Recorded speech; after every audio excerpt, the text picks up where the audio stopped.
Քերծվածքակայուն, ջրադիմացկուն եւ հարվածակայուն լամինատների նշված տեսականին ձեռք բերեք իդեալ համակարգի խանութ սրահներից 1 քառակուսի մետրը սկսած ընդամենը 2450 դրամից։ Շնորհակալ եմ շատ, ես երկու նախարարներին էլ հարցեր ունեմ, տիկին նախարար, ձեզնից կուզենայի նախ իմանալ, ինչ փուլում են խաղաղության հիմնադրամի միջոցով Հայաստանին 10 միլիոն եվրո տրամադրելու քննարկումները, արդյոք կա երկիր, որը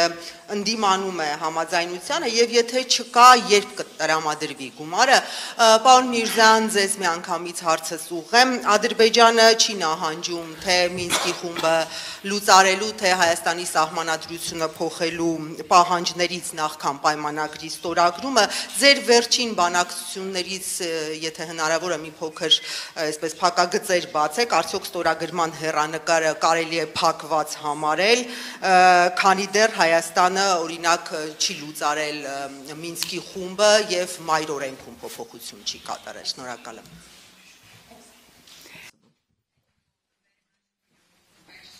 Շնորհակալ եմ ձեր հարցի համար, ես կարծում եմ դուք խոսում եք եվրոպական խաղաղության գործիքի մասին, ես կարող եմ իմ երկրի անունից խոսել, Սլովենիայից միայն, Սլովենիան աջակցել է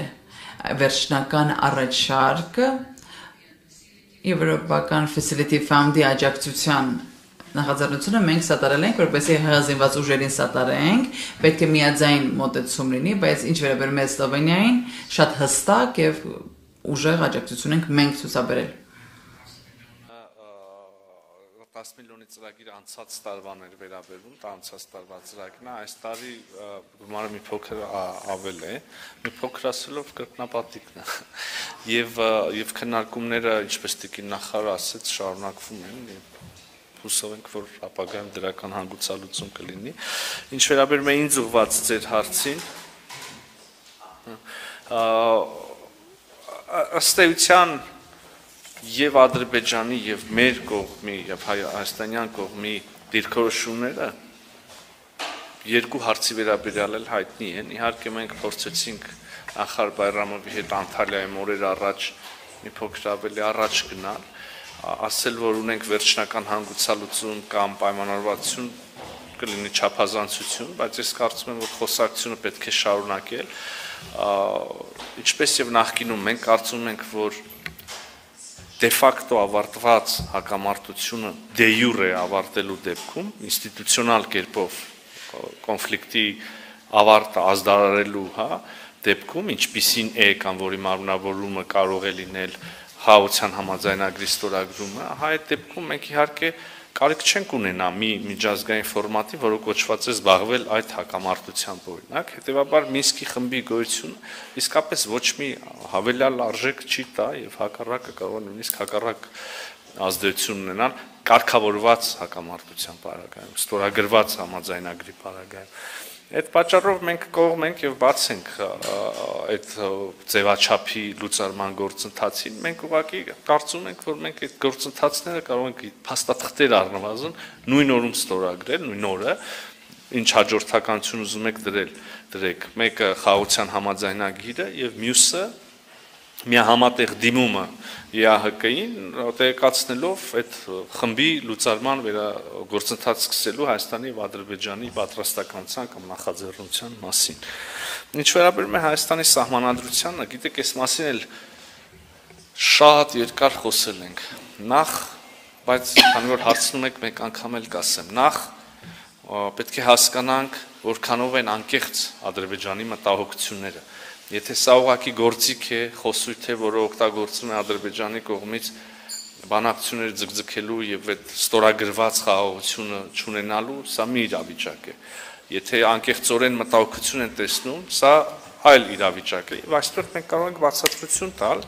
այսինքն խոսել հարցի մասին եւ ասել այն մոտավորապես ինչ որ ես հիմա ասում եմ, մեր համանadությունը չի պարունակում որևէ տարածքային պահանջ Ադրբեջանի տարածքային ամբողջականության նկատմամբ։ Մենք դա ունենք ոչ միայն հիմք ասել ոչ միայն կարդալով, այլև նաև օրինակ նայելով թե ինչպիսի դիրքորոշում ունի աշխարհում միակ իրավասու այդ իրավունքով օժտված իրավական առումով մարմինը մեր սահմանադրական դատարանը։ Եվ մենք հիշում ենք անցած սեպտեմբերին, երբ որ մի համանման փաստաթուղթ էր քննարկում եզրակացություն էր տալիս սահմանադրական դատարանը, դա երկու սահմանային հանձնաժողովների միջև կանոնակարգներ, այնտեղ կար չէ հղում Ալմաթայի հռչակագրին, դա որպես դիտվում էր բազա դելիմիտացիայի համար, սա նշանակում է, եթե շատ կարճ եւ ասենք անկյունները հարթած ասեմ, 1991 թվականին Խորհրդային Միության փլուզման պահին եղած սահմաններ, հա, Հայաստանի եւ Ադրբեջանի միջեւ։ Եվ ահա եթե Սահմանադրական դատարանը այս փաստաթուղթը քննարկելիս եկավ եզրակացության, որ այս դրույթը սահմանադրական է, այսինքն Հայաստանը չունի հավակնություններ այդ 91 թվականի սահմաններից այն կողմ, ապա հարցը փակված է, ստացվում է, որ մեր սահմանադրությունը չունի այդպիսի պահանջ, եւ մենք ելնելով սրանից կարող ենք հիմք ունենալ, իհարկե դատական իշխանությունների անկախությանը երբեք չենք կարող միջամտել կամ կանխավարկած հայտնել, բայց ելնելով նրանից, որ արդեն մի անգամ այս հարցով դրական եզրակացություն են տվել, մենք կարծում ենք, որ ստորագրումից հետո, իսկ մենք պարտավոր ենք ստորագրումից հետո վավերացման գործընթացում նորից դիմել Սահմանադրական դատարանին, մենք կարծում ենք, ահա ելնելով նախորդ փորձից, որ Սահմանադրական դատարանը կրկին դրական եզրակացություն կտա, չեմ կարծում, թե կարծիքը դիրքորոշումը նույն հարցում, նույն սահմանների վերաբերյալ Սահմանադրական դատարանը փոխի։ Իսկ սա նշանակում է, որ չկա մեր սահմանադրությունում տարածքային պահանջ։ Նաև գիտեք, որ մենք ունենք նույն մտահոգություններ Ադրբեջանի սահմանադրության վերաբերյալ, բայց նաև մենք կարծում ենք, որ ահա այս համաձայնագիրը ինչպես մեր դեպքում հարցը կարող է փակել, այնպես էլ իրենց դեպքում։ Այսինքն մենք պիտի ելնենք նրանից, որ եթե մտահոգությունները անկեղծ են, ապա համաձայնագիրը ստորագրելը բոլոր մտահոգությունները փարատելու ամենակարճ, ամենաարագ եւ ամենաարդյունավետ միջոցն է։ Նաև միջալուց, այսի չեմ ուզում բաց մնա որևէ այս հարցում, գիտենք, որ մենք 2018 թվականից սկսած խոսել ենք մեր երկրում սահմանադրական փոփոխությունների անհրաժեշտության մասին, հանձնաժողով է ձևավորվել, որը կարծեմ մյուս տարի մանդատը ավարտվում է եւ արդեն պիտի հանրության դատին ինչ-որ սահմանադրական փոփոխությունների առաջարկ տա, բայց ես չեմ ուզում այս ամբողջը խառնել իրար, մենք այդտեղ պիտի մեր ներքին իրավակարգավորումները գուցե փոխենք կամ չէ, այսինքն պիտի մտածենք այդ հարցի շուրջ եւ հնդածս կարող ենք նաեւ անդրադառնալ նախաբանին ամեն դեպքում սահմանադրությունների փաստաթուղթը, որը ներքին ուղղվածություն ունի, ներքին նշանակություն ունի, բայց նաև կարող ենք հասկանալ, որ այսինքն դա նաև պետության դեմքն է եւ ինչ-որ տարածաշրջանային կամ աշխարհաքաղաքական ուղերձներ կարող է պարունակել։ Այսինքն մենք ունենք մեր գործընթացը սահմանադրական փոփոխությունների, բայց դա այն պատճառով չի, որ մենք համարում ենք Ադրբեջանի մտահոգությունները հիմնավոր։